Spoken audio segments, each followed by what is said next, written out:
quelqu'un qui mange le poisson trouve tout ce qu'il y a comme richesse nutritive, surtout en protéines d'origine animale, qui ont un niveau d'assimilation plus élevé et une autre qualité de protéines plus élevée que les protéines que vous aurez par exemple au niveau des végétaux.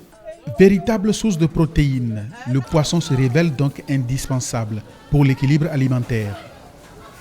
Il se consomme de diverses manières, selon les préférences et les habitudes. Au Bénin, on note un mode de cuisson assez répandu, le fumage. Les poissons frais achetés sont lavés et étalés sur le grillage au-dessus du feu de bois. La fumée produite donne la couleur dorée appréciée par les clients. Sans le carton, nous ne pouvons pas fumer le poisson. Nous ne le faisons pas avec le charbon de bois. Quand je veux manger du poisson frais, je mange. De temps en temps, quand je veux faire la sauce de légumes, ou asroquin, ou févi, je mets ça dedans pour avoir l'arôme. Ce mode de cuisson n'est pas sans danger pour la santé du consommateur. La carbonisation peut être source d'intoxication.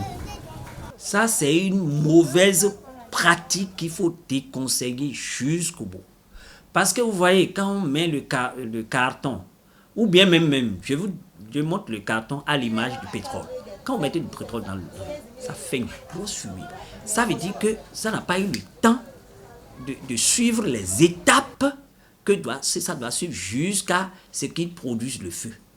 Donc, tout ce qui sort là, ce n'est plus du CO2, mais c'est plutôt du CO, c'est-à-dire du monoxyde de carbone. Et ça, surtout le carton, c'est le générateur de ça. Donc, ça va dégager de grosses fumées. On couvre le poisson avec ça. Ça veut dire qu'on a enrichi ce poisson en ces substances toxiques. Est-ce que ça veut dire en réalité? Et ces toxiques, quand ça rentre dans l'organisme, ça va solliciter leur foie, ça va solliciter leur rein, parce qu'il faut que ça soit éliminé. Mais si le foie ne peut plus, et si le rein ne peut plus, ça va se tasser dans l'organisme. Et quand ça va continuer à circuler dans l'organisme, il ira se poser quelque part sur une cellule, il va commencer maintenant par déclencher le processus de cancérisation. Et on va dire, bon, j'ai tel cancer, sans pouvoir faire une liaison avec ce qu'on a mangé et ce pour lequel on est friand. Comment manger alors le poisson pour bénéficier de ses bienfaits? Il est conseillé de manger le poisson entièrement, avec la peau et la viande.